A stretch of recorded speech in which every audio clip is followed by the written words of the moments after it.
The J. Michaels Show. Great show for you this time.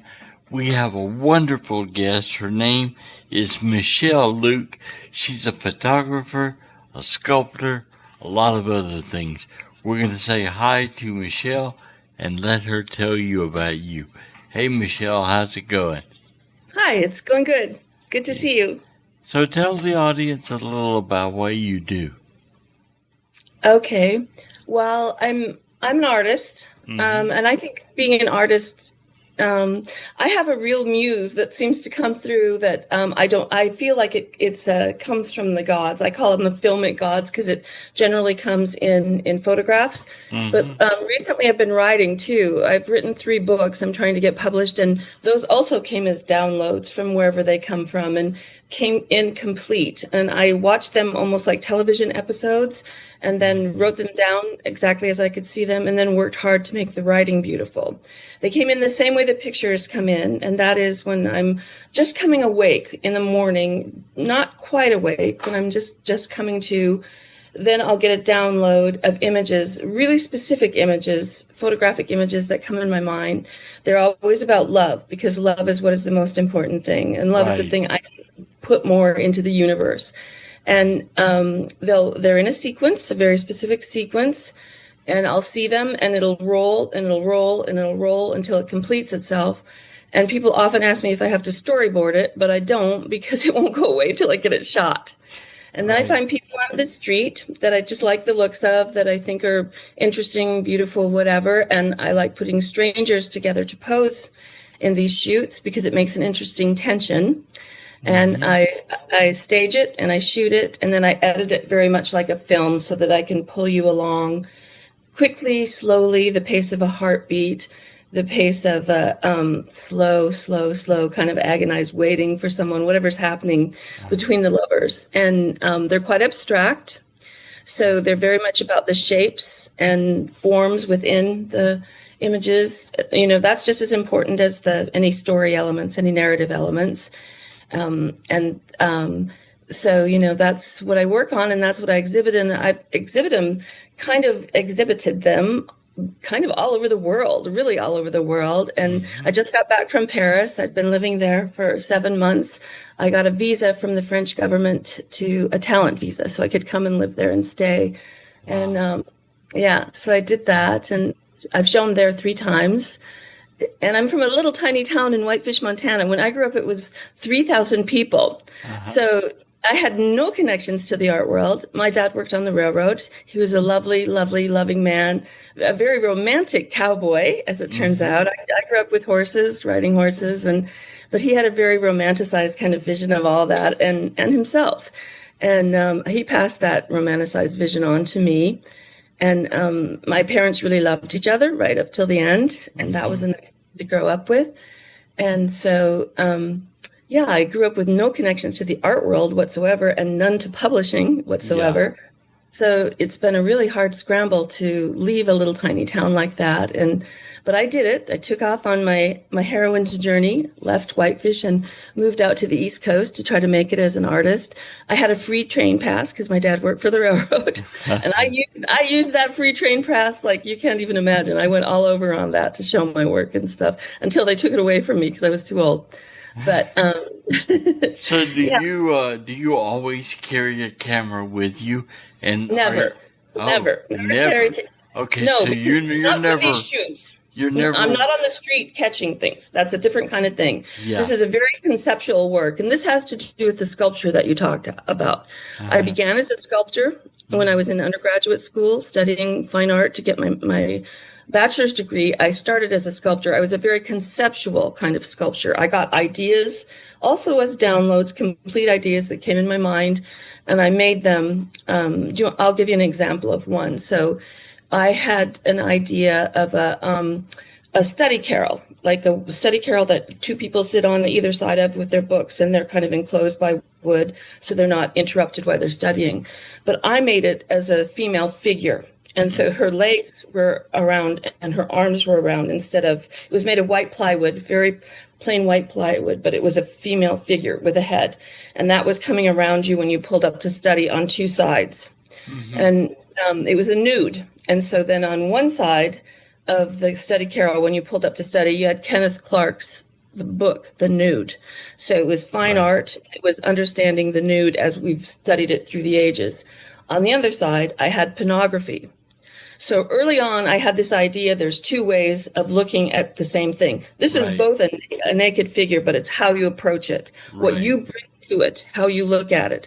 So that was an interesting thing because I was so young and I had that right away because that's carried on through my own photography now. And I only took photography in undergraduate school because I was required to get my degree. So I signed up to take it. I didn't really have much interest in it, didn't know too much about it.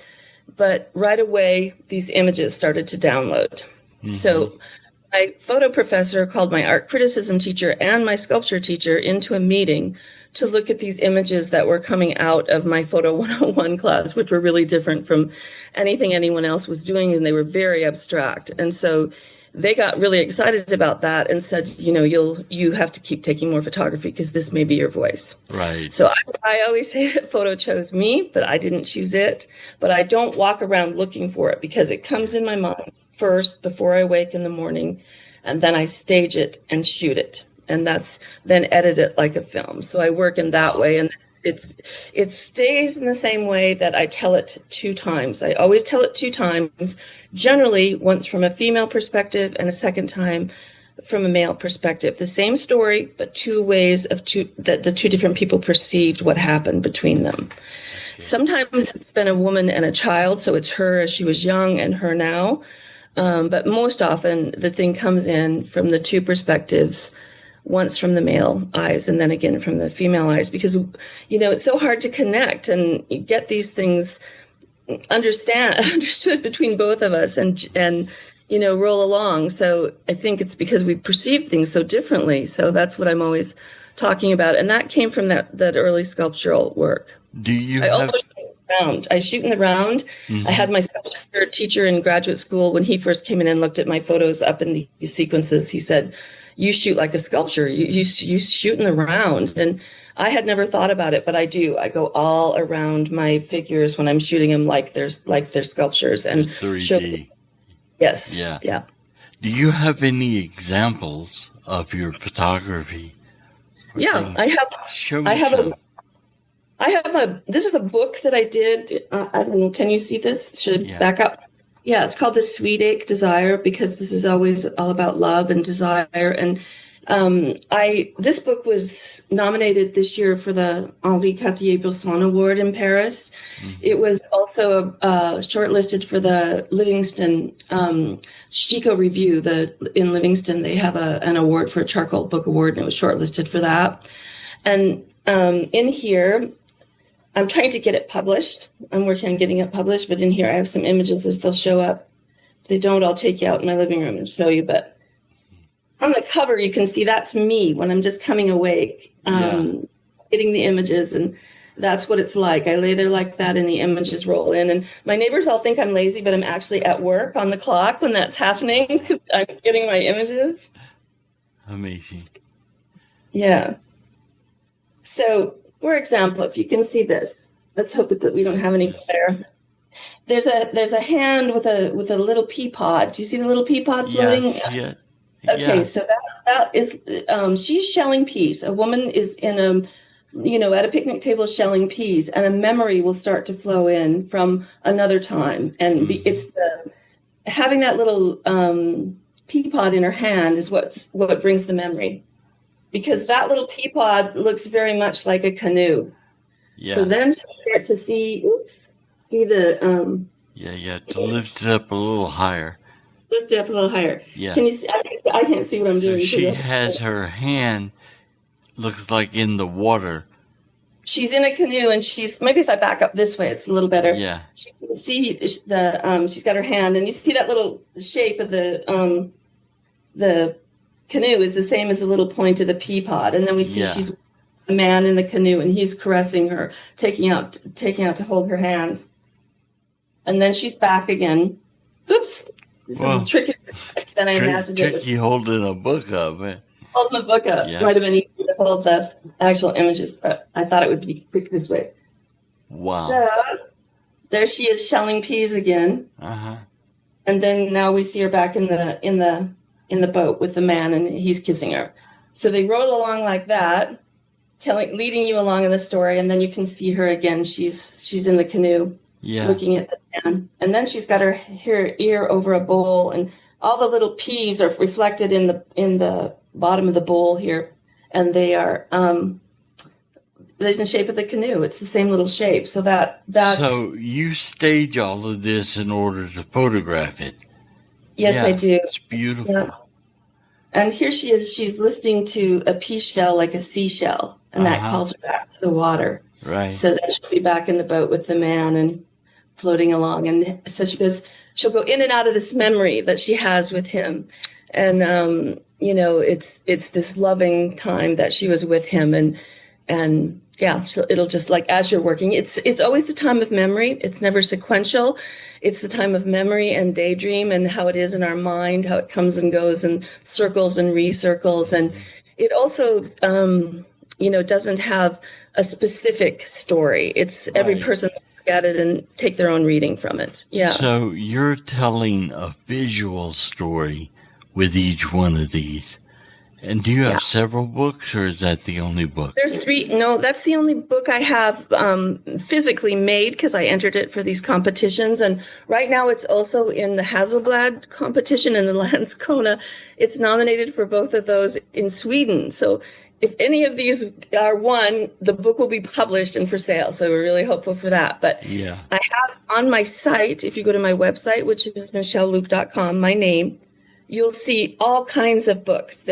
They're on the site as little books that are flip books online, and all you have to do is tap on them and they'll open, and you yourself can turn the page and see a multitude of stories that are up like that. I thought that was the easiest way to show them online, and so you can go there and see them. Well, we're definitely going to have a link to your website under this show, wherever someone's getting it visually or just as an audio podcast.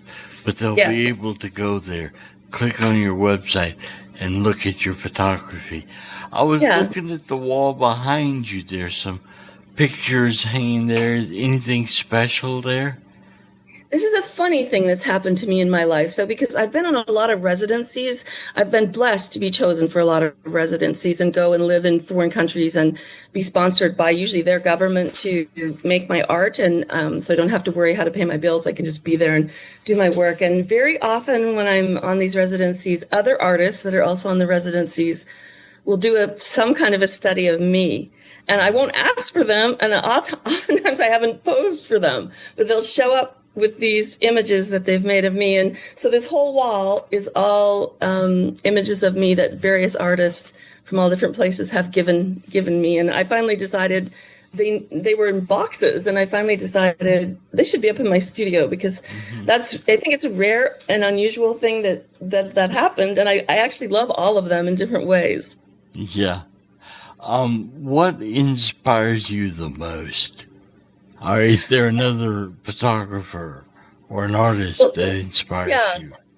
Early on, I would say that Bill Brandt was a huge inspiration, and Julia Margaret Cameron is a huge inspiration. She was a photographer clear back in the time of pre-Raphaelites, when it was just invented, and she was one of the first people to kind of make these storylines. She used a lot of ideas from Shakespeare and stuff she tried to express with a big old box camera with glass plates clear back then. And they're just really, really beautiful, stunning images, and have a lot of poetic, feeling to them. And so, and then Bill Brandt used the really stark black and white, really rich blacks and sharp whites in contrast. And I really loved that work very early on, and it influenced me. And it was quite surreal too. It had this very dreamy quality that I'm always after too. So you feel like you're in a dream. And then Ralph Gibson was a big influence to me too. And I actually got to meet him.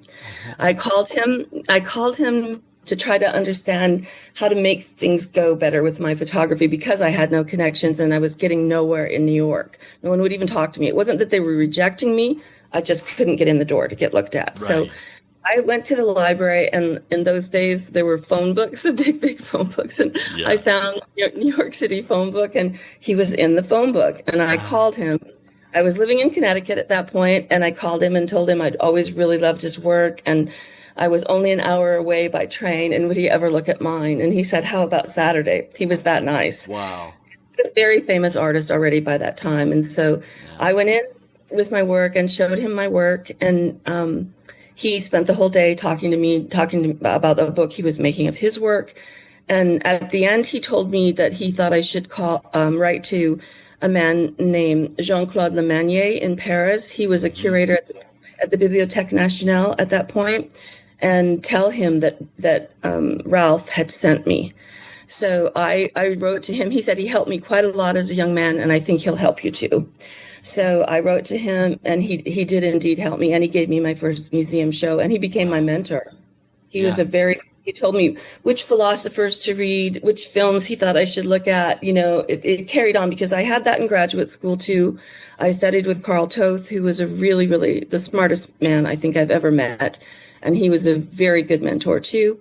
But then afterwards, when I went on to Paris and lived and had Jean-Claude Lemanier as a mentor, that was a huge help. And it was really, really Yeah. huge to get a museum show because Yeah. then Talk about your museum, your Paris experience and the museum show. okay, for me, getting that from someone of his stature legitimized what I was doing. It meant Right. that what I was seeing, what was coming to me, was important, and it was real, and it was beautiful. It wasn't just my idea that it was, because after having so much rejection in New York, just constant rejection, and I really think that was just because I was unconnected. I didn't have anyone to make an introduction for me. Right. So, I was so beaten all the time by that. So then having this just went like, okay, I do know what I'm talking about. This is real.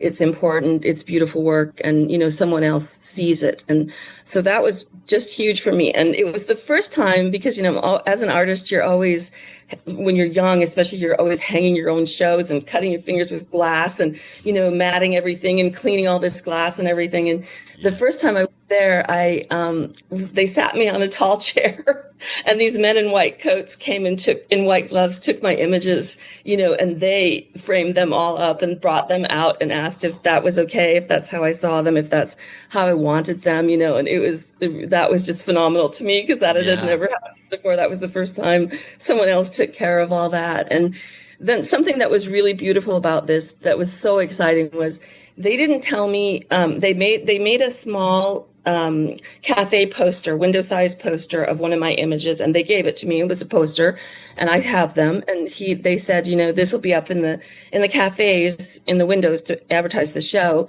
And I was excited about that. And I went home with a little tube of them, and I was thrilled. And I got on the metro to ride back to where I was living, and all of a sudden, going along in the metro, one whole wall of the metro was this poster advertising the show.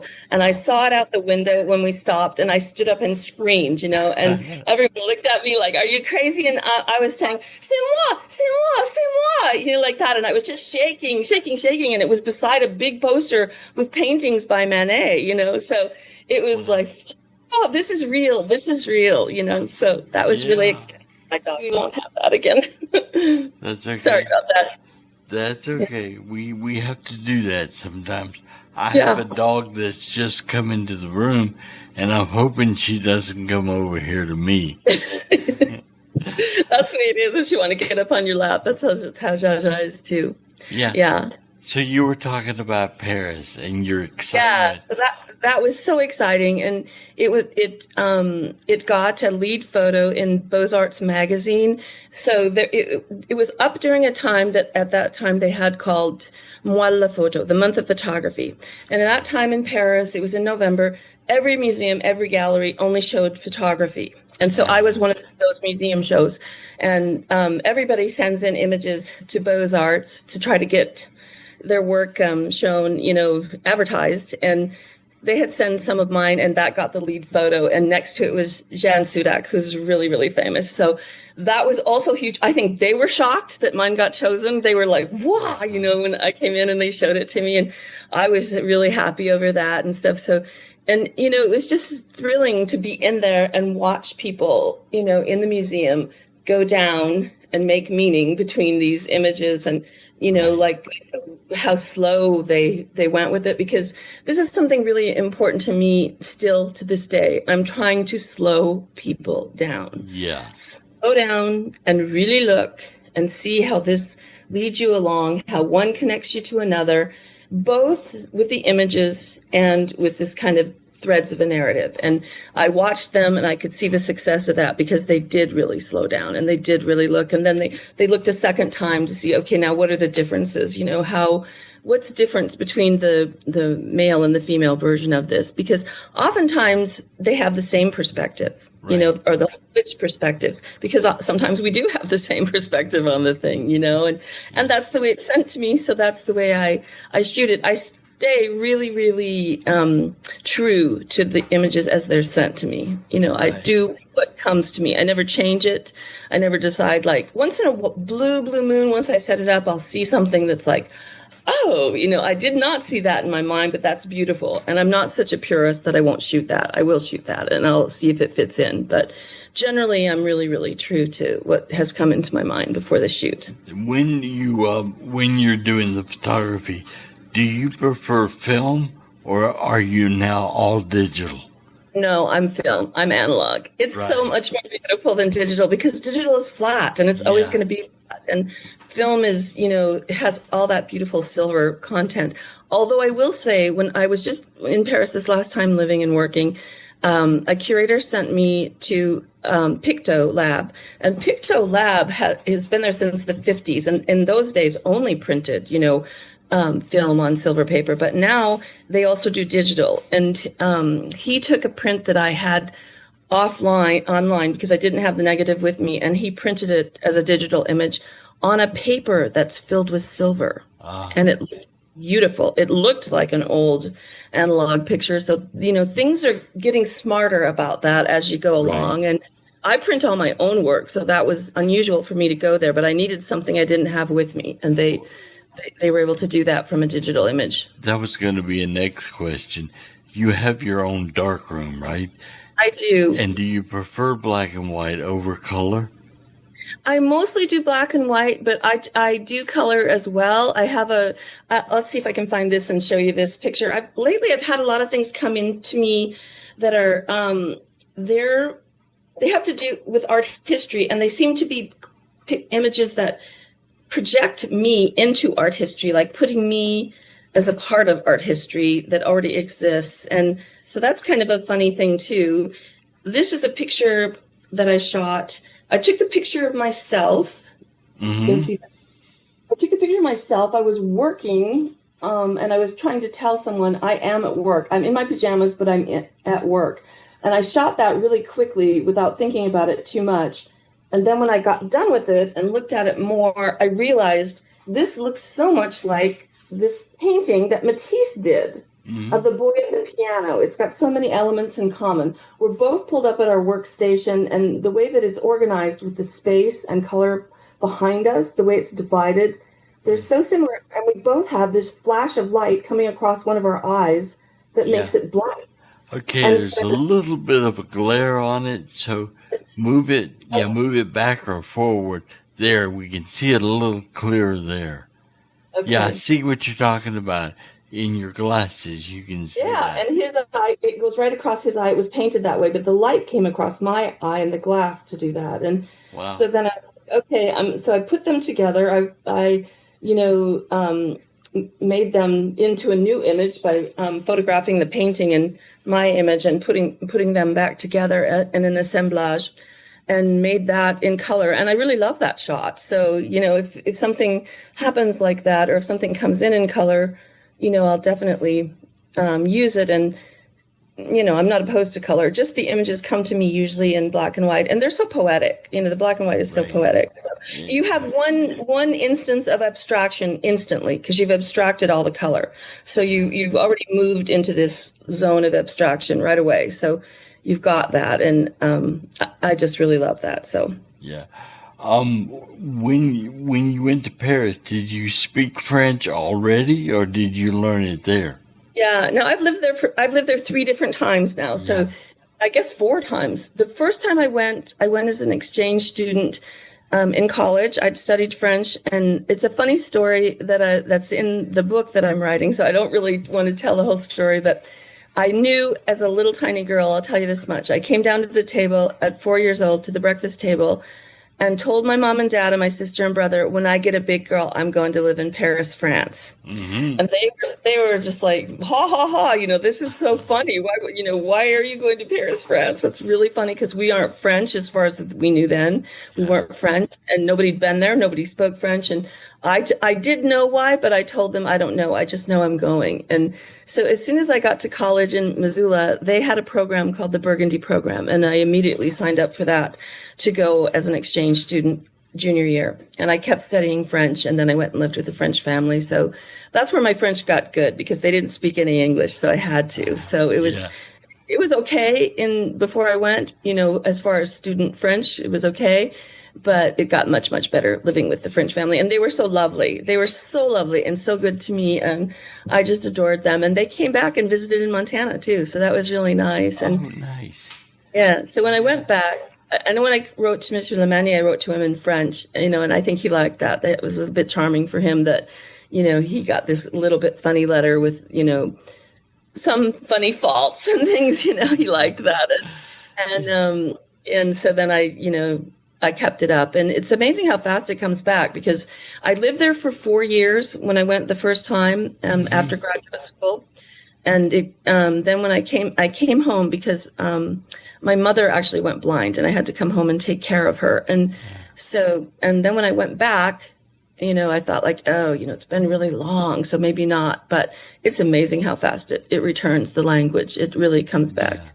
Yeah. Is there any particular place there that you really love and that Paris. inspires you? You mean in But a Paris? specific place or park or Well, road. I did a beautiful shoot in Luxembourg Gardens called the Lovers of Luxembourg Gardens. I have been doing a cafe story everywhere I live now. Like, so I also had residencies in Vienna and different things, and I do a story in Vienna in a cafe too, because it's so much part of their culture that then I would go set it up in a cafe. It would come to me, and I'd do a story within a cafe. And so I did. Just this last time I was living there, I did a really beautiful story with a woman who's like dreaming and waiting, alone at the bar and you don't really know when you're watching it at first if it's for someone or she just hopes to meet someone or, this is just a dream she's having, but then a man does arrive, and Yeah. it's really nice, yeah. And so I shot that You cafe. said that you think in terms of like a film. Have you ever thought about actually shooting a black and white film noir? I've shot 3 of them, 3 short films. Okay, so I had a curator in New York that I finally did get to meet with, and through my professor who introduced me. And when he looked at my work, he told me, "I think you need to be making film, and I really want you to make a film, and then come back and see me with that film." And that at that time I was living in New Haven, and they had so I got 16 millimeter film and shot it in black and white to make Oh, it look as wow. gritty and black as mine and stuff. And it came to me with music. The images came and Yeah. it came with music. So I did this funny thing where I had a lot of musician friends. I've always had a lot of musician friends that seem to gel with musicians. And his girlfriend played the flute and she could read music. He played by ear. So after I shot the film, we went to his studio, where he practiced, and I sang the Ah, notes. She played it on the flute, yeah. and wrote down the notes as she heard it, and he picked it out by ear. Then, and recorded it, her on the flute. He recorded her on the flute, and so then we got what I heard, through this funny process where I sang it, she played it on the flute, and then he recorded it and stuff. So it was, I mean, I'm saying this wrong. I have to back up. I sang it. He picked it out on the piano because he played by ear. She watched his fingers and wrote down the notes and then played it on the flute, and he recorded her. That's how that was the correct process. Hopefully you can edit that and get it right. So then that we lined that up with the little film that I made, and I would like to do more of them. And they had a really nice program there where you could go into the PBS and work with them locally, and the TV people helped me to edit it and stuff. So they taught me a lot with that. And then it was showed late night on their kind of art channel. And so that was kind of fun to do too. That was another question is, have you ever been featured on a TV show, PBS or somewhere? No, I haven't been on TV or anything like that. Quite a lot of journals, quite a lot of magazines, you know, internet. But I have never been. This is my first live interview. I hope I'm doing all right. Well, congratulations. You're doing great. One thing we love here is if you'll ramble. Just kidding. Yeah, I'm a rambler. Go ahead and ramble and talk. Yeah. So, what kind of awards have you won? You kind of briefly touched on that. What have you won as far as for your work? I've won quite a lot of awards. I've been really blessed with that. So I've won Montana Arts Council awards. I won Connecticut Arts Council awards. I won the CAVA award, which is a really prestigious award. It was 3 years. It was Carnival Cruise Lines that sponsored it, and if you won that, they would bring you to Miami Beach, to South Beach, and give you a studio plus an apartment. They'd buy all your art supplies, and you had money to live on. And I did it. It was for 3 winters, and at the end, they would give you a show in New York. And so that was a big one that I won. I won Cité International des Arts in Paris, and that's how I lived in Paris for 4 years. That was sponsored by the French government.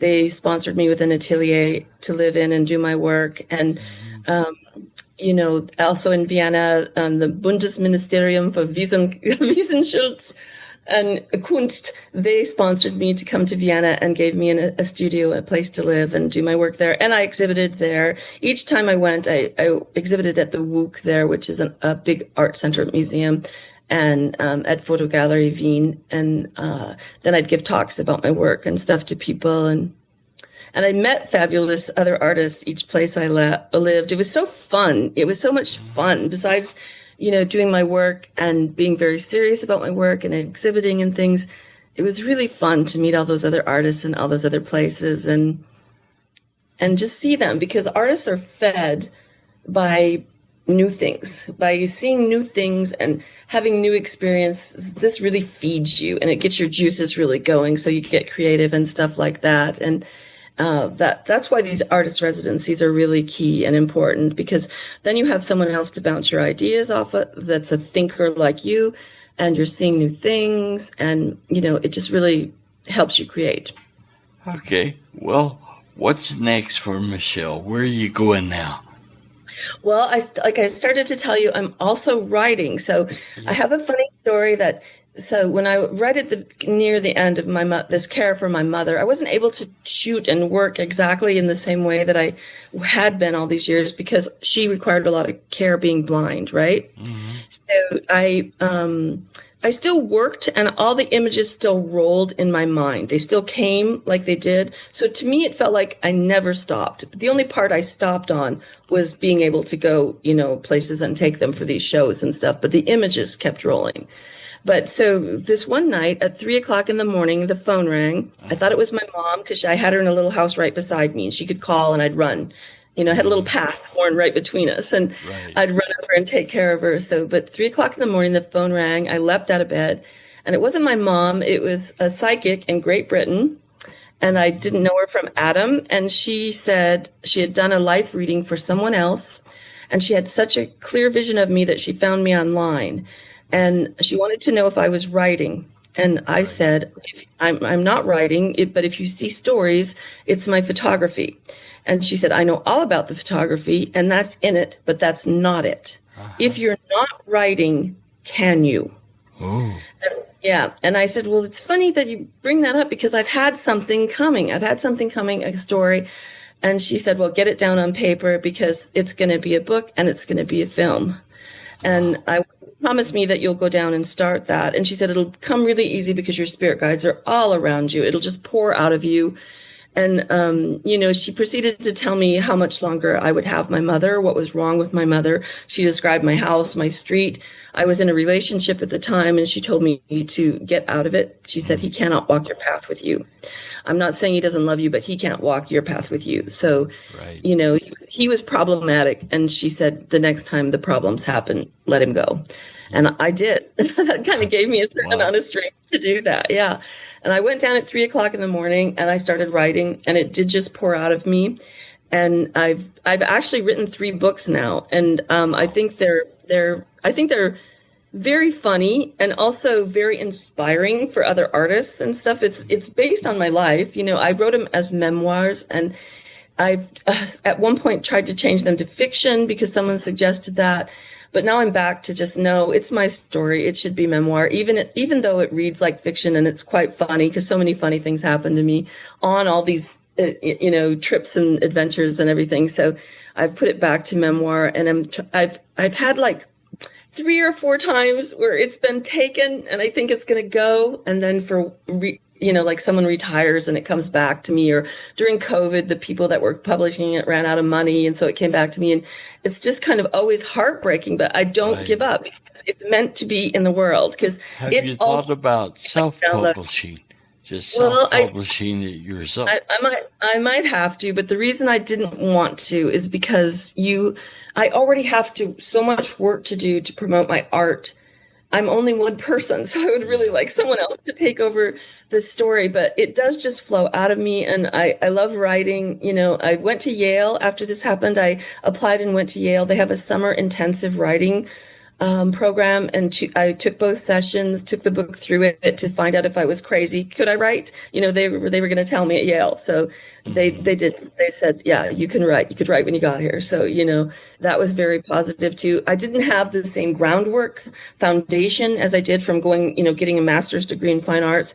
And I took creative writing at the University of Montana. I studied with William Kittredge there, but, only like one semester. It wasn't, so many years of intense study like the art. So I went to Yale to get that confirmed, and I did get that. So, but again, I think this is also a problem of not having any connections. I don't have any connections to the publishing world.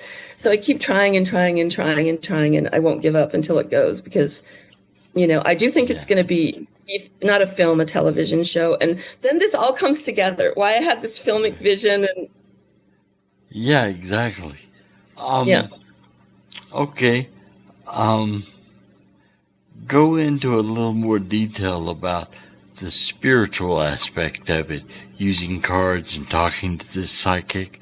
How does that affect you? How do you integrate that? Well, I'll tell you one thing that I think you'll like is I had a near-death experience, and this is quite interesting to do with all this. So I think it was in 2020. I've never been in the hospital. I've always been healthy as a horse, totally blessed in that way. And all of a sudden I started to have I had a series of, medical problems. And the big one, though, I had 5 surgeries in 2 years, and I barely came through it. But the big one that almost did me in was my appendix burst. Mm-hmm. And that really, really, killed me. It killed me. We can say that. So I was in the hospital, and, they were trying to save my life. And I was in ICU, and I was on, I would say a breathalytor, but the respirator thing is, I couldn't breathe on my own. I was on that for 4 days. And during that time, and it's funny time-wise, because time wasn't the same during this. It seemed really fast to me, but then when I came out of it, I found out for 4 days they thought they were losing me. Mm-hmm. And they knew I was dying. The surgeons told me, you were dying. We knew you were dying. And my heart later showed that it had stopped. Okay. So I knew I did. But during this time, what happened to me was, I'm going to call it an angel, because for me, it was an angel. It was an entity, came and got me, and told me, I've come to get you. You're dying. Do you understand that? And I said, yes, and it's okay. And I started to go with them. And I didn't go like into a light, or I couldn't see my family or things like that, past loved ones. But I went into kind of a really bright light room, and it was cream colored. It was a very creamy color, and there were no hard edges like walls like we have in our buildings. It almost felt like a cloud, but I didn't think I was in the clouds. I was in a room, but it was soft like clouds, and it was a really rich cream color and very, very bright. And I was with this entity, and we were speaking to each other, but not with our mouths, with our minds. It was telepathic. And when he said that to me about, and then he started to leave, and I started to follow him, but then I stopped and I started to cry really hard. And I might cry right now because it makes me really emotional. Yeah. And he said to me, I said, but if you give me more time, I can do it. I know I can do it. Just give me more time and I can do it. And I didn't have to explain. I'm talking about my art. I'm talking about getting this book published and made into a film. This angel exactly knew what I was talking about. And I also said, and I wanted to go back and live in Paris, and I never got the chance after Mom died. I always wanted to go back and live in Paris, and I was crying hard. And the next thing I knew, I was in the sky, like far, far up in the dark sky, and I was flying. And I came down, down, down, down, and I could see me, and I thought I was at a concert because great big lights were pointing at me. And I realized now that was the operating room lights, but in the first moment I saw these big lights pointing at me, I thought I'm at a rock concert. And then I was like, why am I laying down? Why am I laying down at the rock concert? And then I kept dropping lower. And then I realized I was in the hospital, and that was me on the hospital bed. And the next thing I knew, I was back in my body, and then I breathed, and I could breathe again, and I came to, and it was Christmas time, and they told me I was their Christmas miracle because they knew I was dying. They couldn't save me. I wouldn't breathe on my own again. And so that was really wild, and I feel like I was given a second chance. Yeah. Yeah. What so an incredible story. The things you've gone through in your life, it's amazing, and you're so talented, so artistic with what you've done. Well, thank you. What do you believe is the most talented, artistic thing you have done so far? Oh my gosh. Well, I couldn't really single out a certain piece. I mean, some pieces I feel are stronger than others, but I don't really know which one I would say. Like, some of the things I'm most proud of, I guess. I did a sequence that I shot in New Orleans years ago, and it had come to me with Black lovers, and early on I didn't think too much about this, that it might be important or anything to incorporate a lot of different races and things. I just shot what came to me.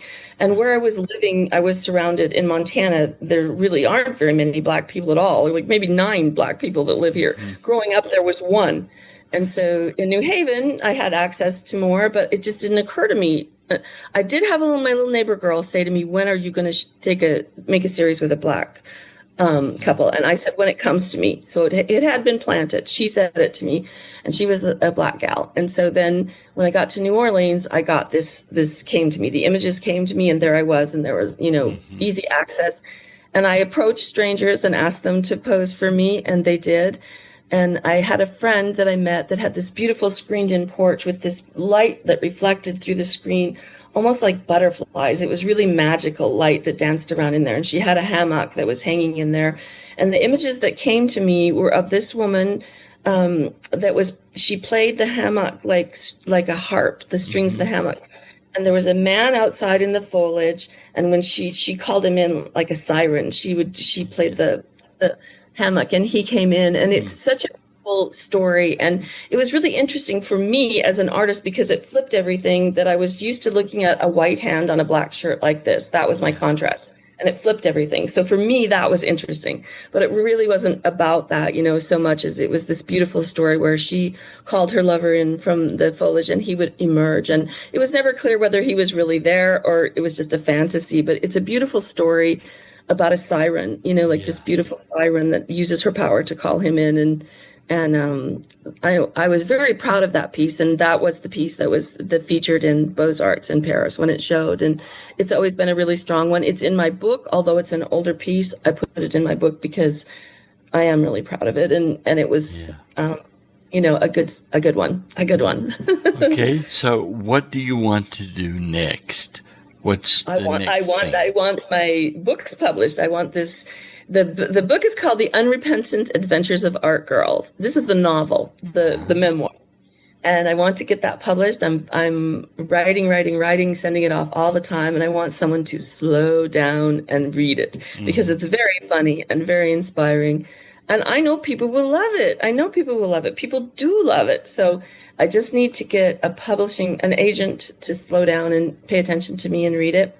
And I want the photo books to be published as well, too, so people can have a coffee table book that they sit and go through and think about love and how important love is. And remember to take that time so I'll give a little jab to men here. When men are after you, they make the time. They take the time. Right. And when they get you, they get a little bit lazy about that.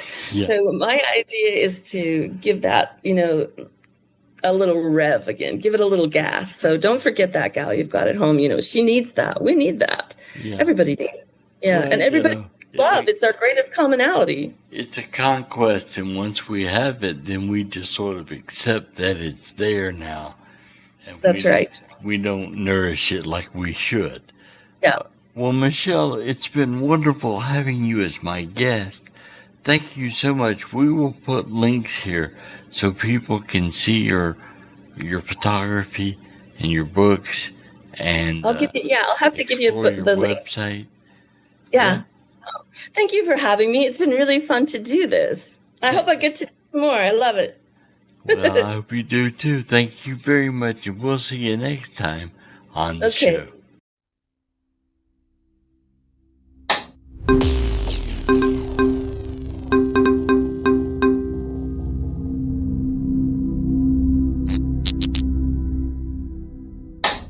Goodbye.